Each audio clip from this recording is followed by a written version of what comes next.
Alright, what's up guys? Sebelum videonya mulai, gue mau sedikit promosi aja bahwa gue baru-baru ini bikin dan rilis sebuah course React dan Redux. Jadi di sini gue bekerja sama dengan Fast Campus. Mereka ini sebuah edutech startup dari Korea Selatan untuk ngebikin ya course React Redux ini untuk kalian gitu. Nah saat ini juga lagi ada promo dan gue nanti ada promo code juga yang gue bisa share ke kalian supaya dapat potongan harga lebih. Jadi jangan terlalu takut melihat harganya ya, oke? Nah, anyways, gue mau sedikit jelasin tentang course ini apa. Ada gue. Oke. Course ini pada dasarnya gue desain menggunakan project based learning namanya. Oke. Jadi kita akan ngebuat sebuah project sambil kita belajar. Nah, tetapi gue nggak akan bikin projectnya tuh dengan cara gue ngetik, gue ngajarin ke kalian, kalian tinggal ngikutin. Nggak seperti itu. Jadi nanti dalam course-nya ada beberapa tipe video, dimana gue akan pertama ngebahas tentang core konsepnya dulu gitu. Jadi gimana cara pakai fitur-fitur dalam tanda kutip untuk si React ini sendiri. Terus nanti gue juga ada tipe video yang gue kasih kalian challenge, dimana gue challenge kalian untuk bikin fitur tertentu menggunakan ilmu yang kalian dapetin dari core concept. Jadi yang gue inginkan adalah dalam course ini kalian nggak cuma ngikutin gue ngetik, ngikutin gue ngoding gitu, nggak cuma tahu juga apa namanya tentang cara pakai fitur React, nggak cuma gitu, tapi juga tahu bagaimana implementasinya dalam sebuah produk atau sebuah apa namanya project yang real ya bisa dikatakan. Nah, projectnya ini kita akan bikin sebuah e-commerce, kan bisa lihat nanti fiturnya itu ada apa aja. Tapi gue juga mau lebih ngebahas detail tentang silabusnya. Oke, gue scroll ke bawah. Oke. Nah, untuk silabusnya ini kita akan ngebahas tentang fundamentals semua tentang React dan juga tentang Redux, oke? Jadi misalkan untuk React kita mulai dari components, props, dan state itu udah pasti akan kita bahas. Terus nanti kita akan bikin UI interaction seperti apa, kayak misalkan routing, ataupun bahkan sama kayak video ini, yaitu form handling, form validation, itu gue bahas juga in-depth di dalam course ini. Kita akan bahas juga tentang data fetching, oke? Kita akan explore ada teknik data fetching seperti apa aja. Kita akan bahas juga pastinya tentang global state management menggunakan Redux gitu. Kita akan belajar global state gitu, cara pakai apa namanya global state untuk nyimpan data termasuk untuk authentication. Itu juga akan gue bahas di dalam course ini kayak gitu. Nah, selain itu teman-teman ada juga poin yang membedakan course ini dengan course yang lain mungkin, yaitu kita punya community Discord. Saat ini juga udah ada sekitar berapa puluh orang ya dalam Discord server yang aktif gitu nanya-nanya gitu. Jadi kalau misalkan kalian mengalami kesulitan di dalam course ini terus pengen nanya-nanya, ada community Discord yang ada gue juga di situ dan gue sangat aktif untuk jawabin pertanyaan-pertanyaan. Dan nggak hanya gue, ada beberapa teman-teman juga yang mungkin udah lebih ahli ya gitu, yang siap juga untuk ngebantu kalau misalkan teman-teman mau berdiskusi atau mengalami kesulitan. Palingan itu aja yang gue mau kasih tahu tentang course gue nggak mau lama-lama ngepromoin. Tapi ya kalau kalian tertarik, please go check it out karena ini akan juga ngebantu gue juga untuk bikin konten-konten yang gratis kayak ya mini series yang gue lagi bikin saat ini. Oke, thank you guys. Back to the video. Oke, what is up guys? Ini episode 2 dari mini series React TypeScript gue. Dan di episode kali ini gue akan ngebahas tentang forms. Nah, gue akan bagi jadi dua bagian. Yang pertama adalah cara menggunakan vanilla HTML ya dalam tanda kutip. Oke, kita akan tetap pakai library gitu, tapi ini gue akan kasih cara yang lebih manual dulu yang pertama. Yang kedua, gue akan menggunakan cara yang gue prefer, oke, yaitu digabungkan dengan UI library namanya ShadCN. Nah, kalau kalian belum pernah dengar atau belum tahu apa itu ShadCN, gue sangat rekomen. Nanti gue akan taruh linknya di description juga untuk packages dan libraries yang kita akan pakai. Gue apa namanya sangat rekomen untuk kalian check that out gitu karena itu UI library yang lagi populer banget saat ini berbasis Tailwind dan apa namanya saat ini yang gue rasa itu yang paling cocok untuk gue gitu. Tapi anyways kita nggak akan ngebahas tentang ShadCN ya. Kita akan lebih ngebahas tentang formsnya. Nah untuk formsnya sendiri, oke, gue akan menggunakan library yang namanya React Hook Form. Oke, sebenarnya banyak alternatif kayak misalkan ada Formic juga yang cukup populer kayak gitu. Tetapi kalau menurut gua yang paling cocok untuk gua adalah ini, React Hook Form. Lalu untuk validatornya, oke, kita akan menggunakan library yang namanya Zot. Nah, Zot ini kayak TypeScript tapi dikasih steroid gitu, jadi makin makin gacor gitu kan. Karena kalau Zot ini dia itu ngebantu kita untuk ngevalidate secara runtime juga kayak gitu. Nah, untuk menengahi React Hook Form sama Zot, kita akan menggunakan library yang namanya @hookform/resolvers. Nah, ini adalah library tambahan lah ya bisa dikatakan dari si React Hook Form gitu, supaya bisa nyambungin React Hook Form dengan Zot validatornya kayak gitu. Jadi, untuk ngikutin ini kita akan install dulu ketiga package ini. Sebenarnya di project gue di sini gue udah install ya, ada Zod, ada hook form resolversnya, ada React Hook Forms juga di sini. Don't worry juga kalau misalkan versinya beda, ini harusnya pada dasarnya semuanya sama. Anyways, kalau kalian belum punya, npm install ini dulu. Oke, gue akan install lagi untuk demo videonya aja. Oke, jadi cepat kayak gini. Terus gue akan npm run dev. Nah, seperti biasa, gue udah bilang juga di episode pertama, di sini gue menggunakan Next.js, tapi ini akan apply juga ke pada dasarnya React. Jadi gue fokusnya nggak ke Next.js-nya, gue fokusnya ke React-nya, oke? Jadi kalau kalian mau pakai Vite, mau pakai Create React App pun, sekalipun gitu ya, ini tetap akan berlaku, kayak gitu, oke? Harusnya di next video gue nggak harus perjelas itu lagi. Anyways, di sini gue udah bikin juga sebuah page login. Oke, ini baru UI-nya doang ya teman-teman. Baru ada function on submit kayak gini. Terus nanti ada card, ini gue jalanin dulu. Oke, nanti akan tampil. Bentuknya simple banget, hanya ada username sama ada password. Ada button login. Ini sign up instead harusnya tidak ada. Ini gue kopas dari project soalnya. Oke, nah sekarang challenge-nya adalah gimana cara kita ngevalidasi gitu username sama password supaya inputannya itu sesuai dengan kriteria kita gitu kan. Misalkan di dalam sebuah web itu, username itu kan biasanya ada batasnya ya. Misalkan minimal 3 karakter sampai 16 karakter kayak gitu. Habis itu password taruhlah untuk sementara ini, untuk mempermudah aja, kita kasih batasannya itu sekitar 8 karakter minimum kayak gitu. Tapi kita nggak akan ngecek strength dari passwordnya dulu. Oke, itu nanti topik yang berbeda gitu. Kita akan fokus ke form validation-nya dulu. Nah, setelah itu hanya ketika kriteria ini terpenuhi, ya maka kita baru bisa ngelogin gitu kan. Nah, oke. Nah, gimana caranya? Pertama, kita akan menggunakan sebuah hook yang kita akan import dari React Hook Form. Oke, jadi di sini gue akan import aja dulu React Hook Form. Dan di sini teman-teman gue sangat rekomen untuk kalian, ini sebenarnya berlaku juga untuk JavaScript, tetapi gue sangat rekomen untuk kalian gunakan TypeScript ya. Nama seriesnya juga React TypeScript gitu kan. Sekarang yang kita import namanya use form kayak gini. Habis itu kita bikin sebuah variabel form isinya adalah use form tadi kayak gini. Nah, di use form ini kita bisa nge-declare nanti, oke, bentuk form kita itu ada fields apa aja, lalu nanti validasinya seperti apa, kayak gitu, oke. Nah, tetapi, kalau kita menggunakan JavaScript agak susah gitu, bukan susah sih, tapi agak abstrak gitu, karena kita harus ngebayangin form kita itu berdasarkan UI yang kita miliki gitu. Oh, kita punya username sama punya password. Nah, ini keuntungannya kalau pakai TypeScript, kita dari awal bisa ngedeclare bentuk dari formnya gitu, dengan cara langsung kita kasih validatornya. Sebenarnya ada cara alternatif di mana di sini kita kasih kayak default values kayak gini. Terus nanti kita kasih username string kosong, password string kosong. Nah, ini adalah default value dari form kita. Udah pasti ada username, udah pasti ada password kayak gitu. Tapi ini jarang gue gunakan. Gue lebih suka menggunakan metode ini. Dari awal kita bisa ngedeclare bentuk form kita itu kayak gimana. Nah, ini berkat bantuan si Zod. Jadi di sini gue akan import juga dari Zod. Yang gue import namanya Z doang kayak gini. Ini emang udah dari sananya ya. Jadi jangan pertanyakan kenapa Z doang gitu. Nah, sekarang gue akan bikin skema dari formnya dulu. Jadi gue akan bikin login form skema variabel kayak gini. Nah, di sini kita akan ngedeclare bentuk dari form kita gitu. Caranya di sini kita bisa panggil z.object. Ini kita membuat sebuah objek pada dasarnya, objek Zod. Lalu di sini kita bisa kasih properties apa aja yang akan masuk ke dalam form kita. Yang pertama tadi kan ada username. Nah, di sini juga kita langsung bisa kasih ini username kriterianya tuh apa gitu, validasinya seperti apa. Misalkan kita mau username-nya itu sebuah string pastinya gitu kan. Jadi kita bisa kasih di sini z.string kayak gini, dan perhatikan ini sebuah function ya, sebuah method gitu. Ini mendeklarasikan bahwa username ini tipe datanya adalah sebuah string kayak gitu. Jadi nanti kalau kita ketik ya harus string yang masuk. Nanti kalau kalian mau pakainya misalkan sebuah field untuk number gitu, kalian bisa pakai z.number juga gitu. Nanti dokumentasinya linknya gue akan taruh di bawah juga kayak di description. Sementara ini tapi kan kita pakai string karena dia username gitu. Nah, tapi sekarang kita bisa chain gitu dengan kondisi-kondisi lain. Misalkan minimumnya adalah 3 karakter. Di sini gue bisa kasih sebuah method lagi .min.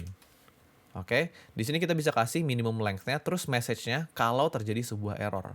Jadi di sini gue bisa kasih misalkan 3. Oke, habis itu kita kasih koma, parameter keduanya kita kasih message kalau misalkan terjadi error di mana minimum length-nya itu nggak kena. Jadi di sini gue bisa kasih sebuah string username minimal 3 karakter kayak gitu. Habis itu kita mungkin mau tambahin satu parameter lagi, yaitu maksimum length-nya tuh 16 karakter kayak gitu. Jadi di sini kita bisa kasih sebuah method lagi, kita chain lagi .max namanya. Nah, ini semua ada di dokumentasinya Zot, oke. Misalkan 16 max length-nya, message-nya username maksimal 16 karakter. Oke. Nah, dengan ini kita udah mendeklarasikan bahwa dalam form kita ada sebuah property username yang tipe datanya adalah sebuah string, minimum 3 karakter, maksimum 16 karakter. Kayak gitu. Terus, kita bisa bikin sebuah password kayak gini. Sebuah property password. Oke. Tipe datanya sebuah string juga, jadi kita kasih z.string. Terus let's say kita kasih minimum length-nya aja 8. Habis itu message-nya adalah password minimal 8 karakter. Misalkan kayak gitu. Oke. Nah, sekarang kita bisa menggunakan skema ini, oke, untuk membantu kita gitu ya, untuk ngasih tahu bentuk form kita itu kayak gimana di sini. Nah, ini mulai muncul keuntungannya si TypeScript kayak gitu. Di sini sebenarnya, oke, si skema kita ini harus menjadi sebuah validator untuk si formnya. Kayak gitu. Tetapi sebelum itu kita harus declare dulu, kita bisa bantu declare dulu bentuk formnya dengan cara kita membuat sebuah type kayak gini. Boleh pakai interface juga sebenarnya.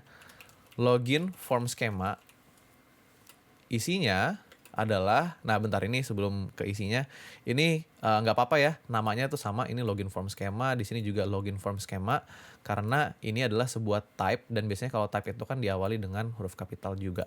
Jadi kalau gue pribadi jangan biasain misalkan kalau bikin type itu diawali dengan T login gitu, karena ini sebuah type, atau I, biasanya orang suka pakai I gitu di depannya untuk ngasih tahu ini sebuah interface kayak gitu. Menurut gue udah nggak perlu sih. Tapi kalau kalian mau bikin kayak gitu juga nggak masalah sebenarnya, tidak ada yang melarang. Anyways, sekarang isinya login form schema adalah kita panggil z.infer kayak gini, oke. Nah, kita ambil type of login form schema. Nah, apa sih z.infer ini? Jadi infer itu kayak secara implisit ngambil bentuk dari si login form schema gitu. Jadi dia ini kayak apa ya? Infer tuh bahasa Indonesia apa ya? Kayak nebak, nggak nebak juga sih. Tapi intinya adalah berdasarkan tipe data dari login form schema. Ini kan kita ngambil type of ya. Jadi type of login form schema, dia itu ngebuat sebuah type baru. Terus dimasukin ke dalam type variable namanya login form schema. Nah, ini kalau kita hover lihat nih, type login form schema ini bentuknya adalah sebuah username string, password string. Nah, ini berdasarkan infernya si Zot ini dari tipe data login form schema yang kita udah bikin. Kalau kita hover login form schema ini, dia bentuknya kayak gini, sebuah Zot object. Jadi nggak langsung username string, password string. Karena objek ini sebenarnya juga sebuah validator, jadi bukan sebuah objek biasa kayak gitu. Ini sebuah Zot object. Nah, berdasarkan Zot object ini, dia ambil tipe datanya, terus si Zot itu punya ini infer gitu untuk ngebantu kita ngebuat sebuah objek yang lebih dalam tanda kutip simple kali ya, kayak gitu berdasarkan sebuah Zot object. Oke, semoga itu make sense. Jadi kita ambil Zot objectnya, kita ambil tipe datanya, terus kita jadiin parameter type-nya si infer ini. Terus hasil akhirnya adalah kita dapat, ada sebuah username yang tipe datanya string, password string. Mungkin kalian nanya, kenapa nggak kita bikin gini aja langsung, username string, oke, password string. Boleh juga, oke, ini boleh juga. Tetapi nanti kalau misalkan form schema kita di sini, objeknya itu berubah, misalkan tiba-tiba ada email, gitu kan, bla bla bla, gitu. Berarti nanti kita harus secara manual lagi tambahin login form schema email string gitu. Ya itu mending kalau cuma satu field, let's say nambahin nanti 3 field. Ya kita harus repot-repot nge-update nih 2 skema terpisah ini, si skema objeknya sama si type-nya. Kayak gitu. Ya mendingan dari awal kita infer aja kayak gitu supaya nanti sewaktu-waktu misalkan ada email z.string kayak gini. Kalau kita hover, dia langsung nambah emailnya gitu. Kita nggak harus nge-update si form skemanya juga. Oke, nah sekarang gunanya login form skema ini type-nya tuh untuk apa? Type-nya adalah di sini, oke, si use form ini kita bisa kasih sebuah generic. Oke, login form skema. Nah, gunanya apa? Gunanya adalah nanti ketika kita mau nge-register inputan kita ke dalam React Hook Form atau apa namanya, ya si hook form ini, use form ini, untuk ngebantu kita nge-handle form validation-nya atau form handling-nya kayak gitu. Maksudnya gimana? Maksudnya gini. Sekarang, oke, kita kan udah declare ya bentuk form kita itu seperti apa. Nah, kita kan punya input ya, input username sama input password yang saat ini value-nya tidak disimpan di mana-mana. Kalau kalian ingat di episode pertama, kita kan bisa bikin on change gitu kan, kita bisa bikin handler sendiri kayak gitu untuk nge-handle inputan apa namanya ya teks atau apapun itulah kayak gitu. Nah, tapi kan sekarang kita mau menggunakan library si React Hook Form ini. Jadi gimana caranya? Caranya adalah simple banget, ini dibuat sama React Hook Form tuh gampang banget. Caranya di sini inputnya kita tinggal spread sebuah prop. Oke, kita bisa prop spreading di sini. Kita panggil form, yaitu ini, form ini. Oke, yang nyimpan si hooknya ini.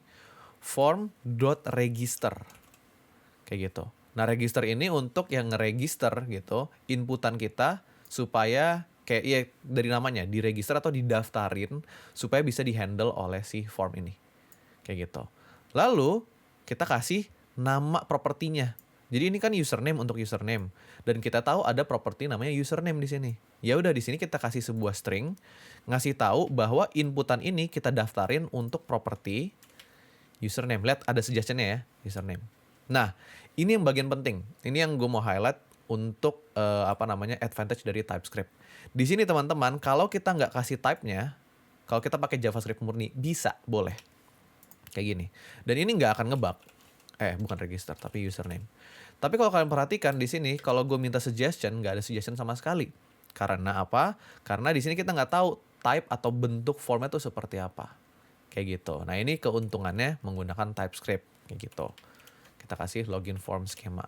Again, ini boleh kalian gunakan JavaScript doang, nggak harus pakai TypeScript. Tapi menurut gue, ya lebih efektif aja kalau kita menggunakan TypeScript. Lebih nyaman juga. Jadi sekarang kita bisa tahu, oh ternyata untuk si form kita ada dua properti ini, username dan password.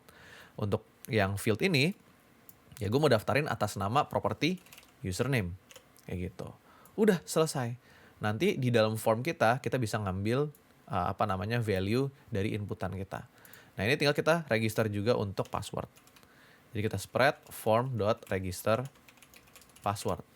Nah nanti ada berbagai macam method lainnya, tetapi untuk mempermudah teman-teman, gue rekomen untuk kalian di sini bagian form ini di structure aja kayak gini. Oke, register. Terus tadi kalian lihat kan ada banyak method lainnya. Nanti kita satu persatu akan coba explore yang penting-pentingnya. Supaya kita di structure di sini supaya kita nggak harus panggil gini form.register. Bisa langsung register aja kayak gini. Tapi again, it's up to you guys. Nggak harus banget kok. Nah, sekarang kita save. Oke, nah sekarang ini kalau gua ketik nih di username sama di password, ini sebenarnya udah masuk ke dalam form kita. Tapi kan kita belum ada cara untuk nge-submit-nya. Oke. Nah, caranya di sini adalah si use form ini untuk React Hook Form ini, dia itu punya submit handler-nya sendiri. Jadi nanti, oke, yang akan terjadi adalah dia akan nge-validate dulu, baru dia akan nge-submit. Dia ngecek kalau formnya valid, dia jalanin function validate-nya, function submit-nya. Kalau enggak, ya dia nggak akan jalanin function submit-nya. Nah, di sini, si use form ini, kita di-structure lagi sebuah property namanya handle submit. Nah, di sini kan kita udah punya sebuah variable yang ngisinya sebuah function ketika loginnya diklik, tuh dia akan muncul alert gini kan, submitted kan. Nah, tapi saat ini, kalau misalkan username kita masih belum valid, oke, dia akan tetap submit gitu. Jadi nanti lewat bantuannya handle submit, jadi sebelum ke submit, sebelum ke trigger function kita, dia akan ngecek dulu ini udah sesuai atau belum. Kayak gitu. Jadi di sini kita bisa ganti on submit-nya. Kayak ini gue cut. Terus kita bisa panggil handle submit dulu kayak gini. Baru di sini, oke, lihat parameter pertama dia minta sebuah, pada dasarnya sebuah function. Kayak gitu. Jadi kita bisa kasih function-nya. Misalkan kayak tadi, alert submitted. Submitted. Nah, kayak gini. Nah, advantage satu lagi adalah kalau menggunakan handle submit ini, kita di sini dapat satu parameter. Oke, biasanya gue namakan values. Yang kalau kita hover, lihat, ada username sama passwordnya. Jadi dari variabel ini, values ini, kita bisa dapetin data password ataupun username-nya. Basically fields apa aja yang kita udah miliki di dalam form kita. Kayak gitu. Nah, data yang mau diapain terserah kalian. Misalkan kalian mau kirim ke API gitu, atau mungkin kalian mau bikin function untuk ngeproses apa segala macam gitu. Terserah kayak gitu. Tetapi pada dasarnya values-nya itu sekarang udah kesimpan di parameter sini. Gitu. Oke. Jadi di sini bisa aja gue bilang alert gini. Kita pakai backtick username titik 2 values.username. Kita kasih pembatas password titik 2 values.password kayak gini. Oke. Nah, sekarang kalau kalian lihat ya, ini kalau kita ketik nih, username misalkan Theo, passwordnya password gitu kan. Gue login, set dapat fieldnya Theo password. Oke, kalau kalian ingat di episode pertama, oke, untuk input handling, kita kan harus bikin handlernya dulu, terus bikin state untuk nyimpen inputnya gitu. Sekarang nggak perlu gitu, semuanya akan dihandle oleh si React Hook Form. Tinggal kita bikin tadi bentuk formnya kayak gimana, type-nya kayak gimana, kita kasih hook ini use form, kasih type-nya, terus kita menggunakan method ini, register username, register password, lebih simple. Kayak gitu. Setup awalnya gue setuju, rada ribet gitu. Gila, gue harus bikin validatornya dulu, gue harus bikin type-nya dulu gitu. Tapi percayalah, nanti pas kalian mau nambahin form, ini udah jauh lebih mudah. Kayak kalian gak harus bikin state baru, kalian gak harus bikin sebuah handler baru gitu untuk nge-handle setiap inputan yang ada dalam form kalian gitu. Dan menurut gue ya, ini adalah best practice yang sejauh ini, inilah yang gue ikutin sih, practice yang gue ikutin. Nah, sekarang move on ke part berikutnya, yaitu gimana caranya sekarang kalau misalkan gue nulisnya TH doang. Ini kan melanggar aturan, harusnya 3 karakter minimum. Tapi saat ini masih ke submit. Kayak gitu. Nah, sekarang kita tinggal masuk ke use form ini. Kita kasih sebuah objek, lalu dia nerima namanya resolver. Oke, resolver. Nah, isinya resolver, kita akan import dulu. Dari @hookform/resolvers/zot. Oke. Lalu yang kita import namanya zot resolver. Kayak gini. Sekarang tinggal kita masukin si zot resolver ini yang merupakan sebuah function, set. Terus dia minta sebuah skema kan di sini. Nah, yang kita kasih adalah si login form skema. Selesai. Kayak gitu. Kalau kita save sekarang, oke, kita ketik nih, misalkan gue TH doang. Kita login. Gue udah klik beberapa kali nih, ini nggak muncul-muncul alertnya. Kenapa? Karena dia gagal, error. Functionnya, validatornya, si username ini sekarang udah kepake. Gitu, minimum 3 karakter. Oke, karena gue sekarang cuma 2 karakter, jadi dia nggak ke submit. Tapi kalau gue ketik THE gitu, login, nah baru ke submit. Kayak gitu. Jadi sekarang kita udah sukses ngevalidate juga. Gitu, bahwa form gue yang gue isi ini harus ngikutin aturan yang kita udah bikin di sini. Kayak gitu. Nah, sekarang nggak enak dong kalau misalkan gue nulis TH gini tapi nggak muncul apa-apa. Nah, itu kan kayak, aduh, salah aku apa? Sayang, tolong dong kasih tahu saya salah aku apa gitu kan, supaya aku bisa memperbaiki diri sendiri. Contohnya seperti itu. Begitu juga dengan user experience gitu. Kita harus tahu, harus kasih tahu ke user kalau ada kesalahan, apa kesalahannya, dan bagaimana cara memperbaikinya. Dalam kasus ini kesalahannya adalah username-nya ini harusnya minimal 3 karakter. Jadi kita harus kasih tahu. Nah, React Hook Form ngebantu juga. Jadi di sini, ada satu objek namanya form state. Satu property namanya form state kayak gini. Isinya nanti ada username sama password. Kayak gitu. Nah, menggunakan form state ini kita bisa tahu status dari setiap property form kita, which is username sama password, ini lagi error atau enggak. Kalau ada error, message-nya apa. Nah, sekarang sebenarnya kalau mau lebih enak lagi, si form state ini kita di-structure lagi, tapi gue akan lakukan itu nanti. Di sini, di input ini, kita bisa bikin sebuah conditional rendering dulu. Kita bisa panggil form state dot errors nah di sini ada password sama username. Dalam kasus ini gue akan bikin error message untuk si username. Jadi kalau misalkan form state.errors.username, oke, kalau misalkan dia ada errornya, sorry, bentar, gue ngeblank dikit. Nah di sini merah itu karena errors itu tidak akan selalu ya, kalau nggak salah tidak akan selalu ada. Terus di sini kita kasih dan dimana kalau misalkan ini ada, oke, berarti dia akan munculin si elemen di sini, tag P maksudnya. Oke, kita bikin tag P aja, misalkan username minimal 3 karakter. Jadi sekarang kalau dalam form kita ada sebuah error di properti username, dia akan munculin tag P ini. Oke. Nah, tetapi kalau kita lihat ya dari error message-nya, ini hard coded username minimal 3 karakter. Jadi error apapun itu terkait username, baik itu minimal 3 karakter ataupun maksimum 6 karakter, oke, yang muncul message-nya ini. Nah, ini bisa kita atasi dengan cara kita ganti dengan form state.errors.username.message. Kayak gini. Ternyata ini kita nggak harus gini ya. Oke, gini juga boleh guys ternyata. Oke. Sekarang kalau kita save, oke, ini close dulu, never. Oke. Ingat, kita udah punya validator ini, minimum 3 karakter, maksimumnya juga, dan ada message-nya. Sekarang kalau misalkan gue bikin username TH doang, passwordnya password. Kita login, langsung muncul error message ini. Username minimal 3 karakter. Oke, kalau misalkan kita ketik lagi, THE, hilang message-nya karena kita udah memenuhi kriteria. Tetapi kalau kita ngetik kepanjangan, nah muncul lagi errornya username maksimal 16 karakter. Sesuai dengan yang kita udah bikin di sini. Gitu.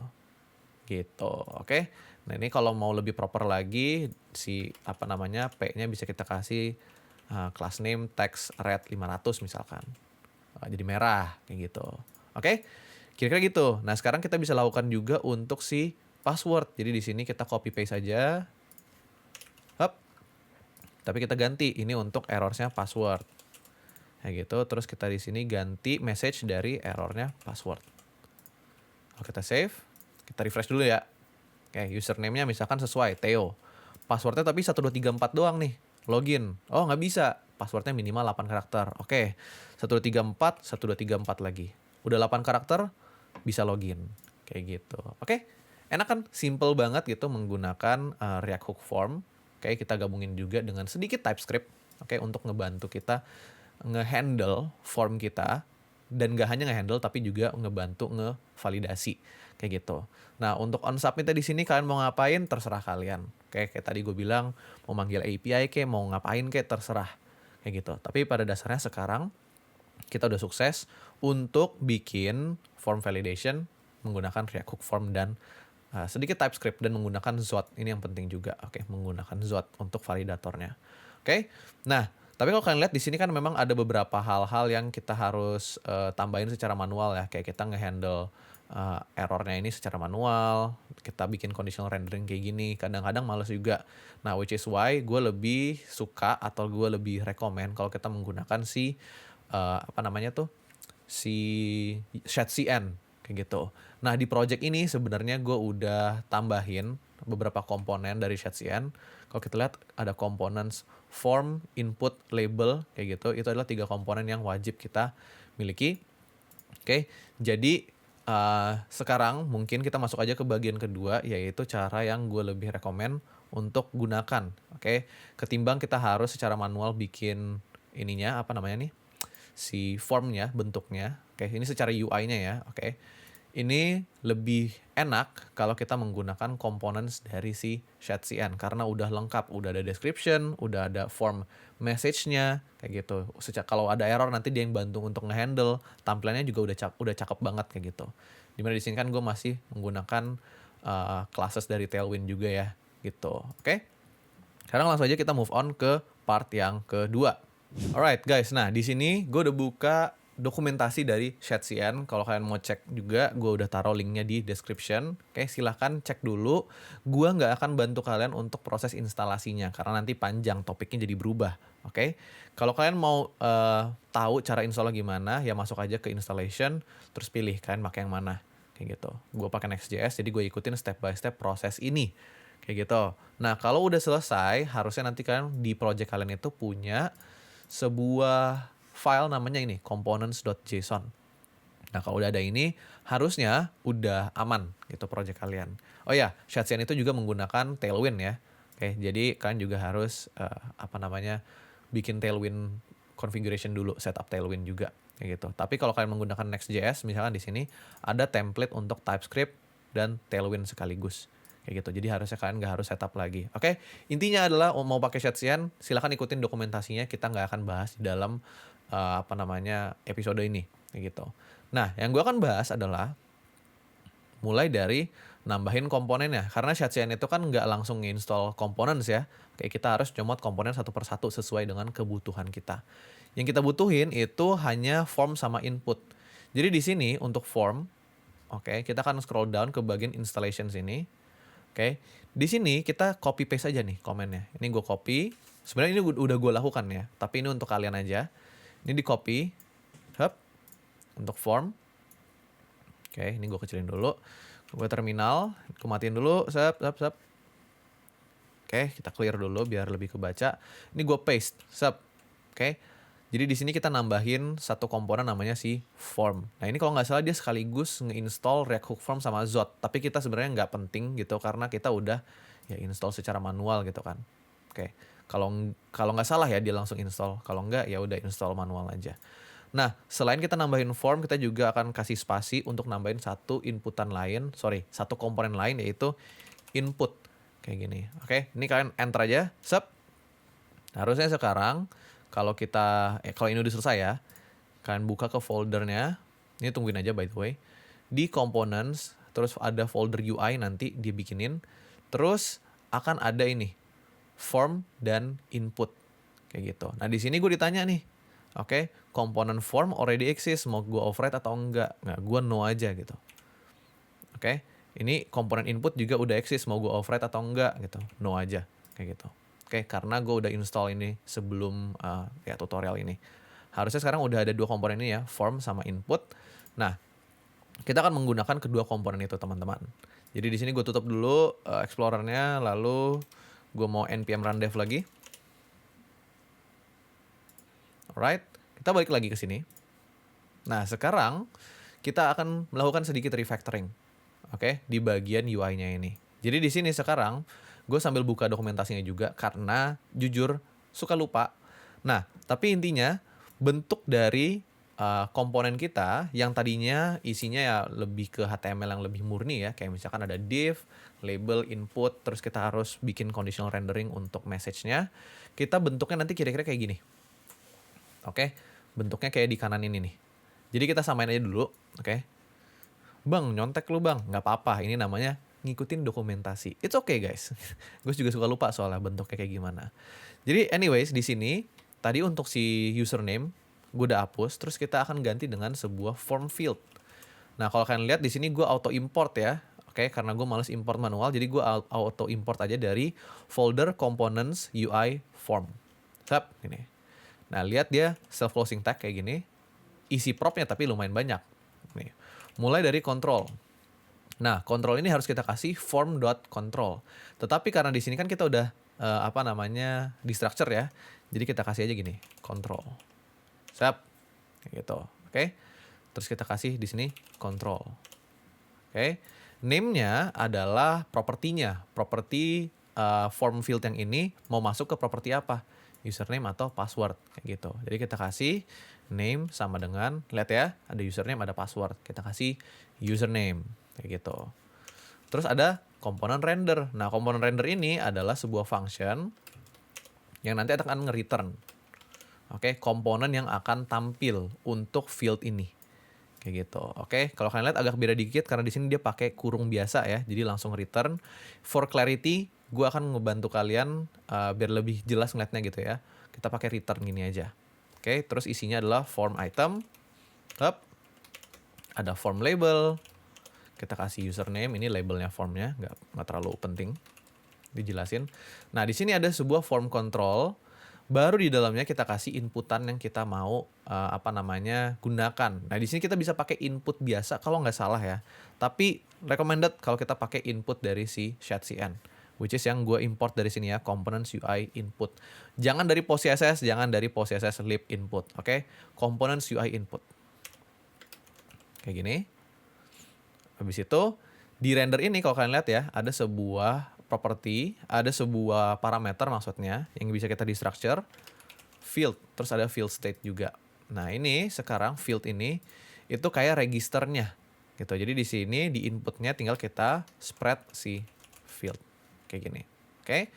Nah, kalau kalian mau tambahin description, ada sebuah komponen namanya form description kayak gini. Oke, tapi gua nggak akan gunakan. Oke. Gue akan lebih pentingkan di sini form message. Kalau form description soalnya tadi kayak ya udah deskripsi aja, kayak kita nambahin tag P gitu. Nah, di sini ada sebuah form message yang kita kasih dia bentuknya self closing tag. Nah, form message ini adalah bentuk tadi. Kalau misalkan ada error dia langsung muncul. Tapi di sini kita nggak harus tambahin conditional rendering sama sekali. Kayak gitu. Kita panggil komponen ini aja, form message. Kayak gitu. Nah, sekarang so far hasilnya kayak gimana? Kita save dulu. Oke. Kita refresh, ada sebuah error. Kenapa? Karena di sini gue lupa naruh sesuatu, yaitu kalau kita mau pakai si form ini, kita harus bungkus dengan ini nih guys. Oke, kita harus bungkus dengan si form, komponen form dari si shadcn. Jadi di paling luar kita harus bungkus dulu. Ini kan gue udah punya formnya ya. Kita bungkus dulu dengan form dari components UI form ya, jangan dari React Hook form. Dari components UI form. Oke, kita bungkus semuanya ini. Hop, kita naikin. Nah, berikutnya dia akan minta untuk kita nge-spread si form yang berasal dari React Hook form kita. Oke, di sini. Caranya gimana bang? Di sini kan kita udah di structure. Nggak apa-apa, tenang aja. Kita bisa gini. Kita bikin form. Lalu di sini kita bisa di structure lagi.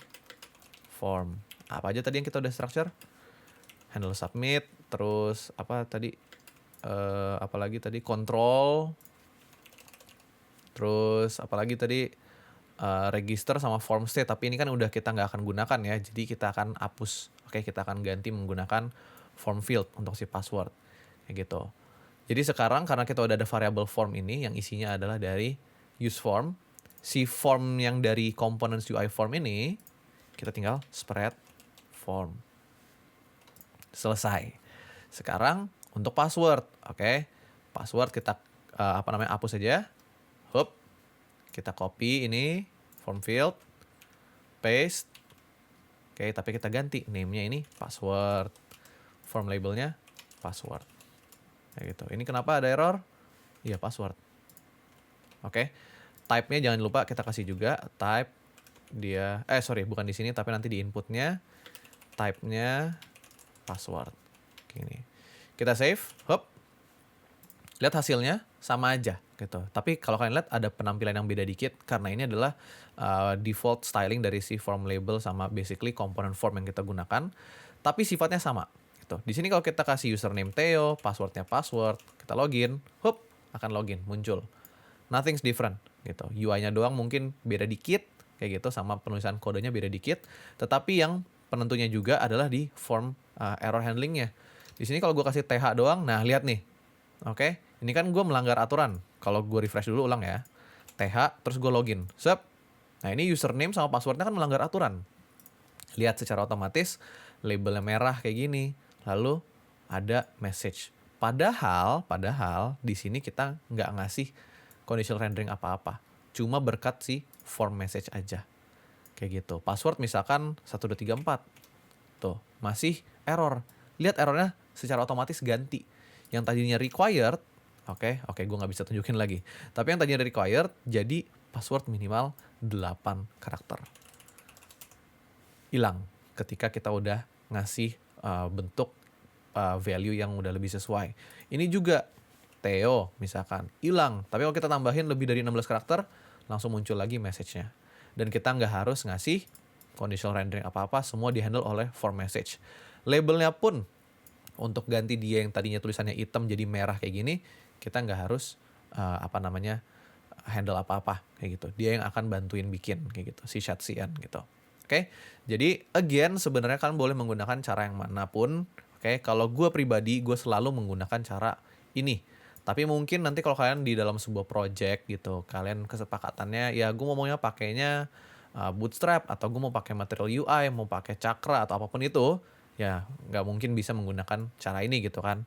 Ya masih ada cara yang pertama kayak gitu, yaitu kita nge-register. Dan juga kebanyakan UI library teman-teman ya.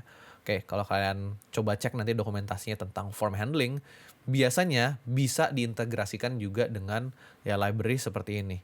Si apa tuh tadi React Hook Form atau library lainnya kayak Formic yang dulu biasanya gue pakai, tapi sekarang gue lebih nyaman menggunakan React Hook Form. Kayak gitu kira-kira. Oke, palingan itu doang ya yang gue mau bahas untuk video kali ini. Harusnya cukup clear. Semoga cukup clear untuk kalian. Oke, inilah basic dari form handling kalau kita menggunakan React dan TypeScript. TypeScript sebenarnya di sini dikit. Kayak jadi mungkin di sini kita akan lebih ngebahas tentang si form handlingnya gitu menggunakan React Hook Form. Anyways, itu doang. Oke, semoga berharga, semoga berguna untuk kalian dan nanti kita akan lanjut lagi, ketemu lagi di video atau episode berikutnya yang seperti biasa kita tidak tahu uploadnya kapan. Alright guys, see you in the next video. Bye bye.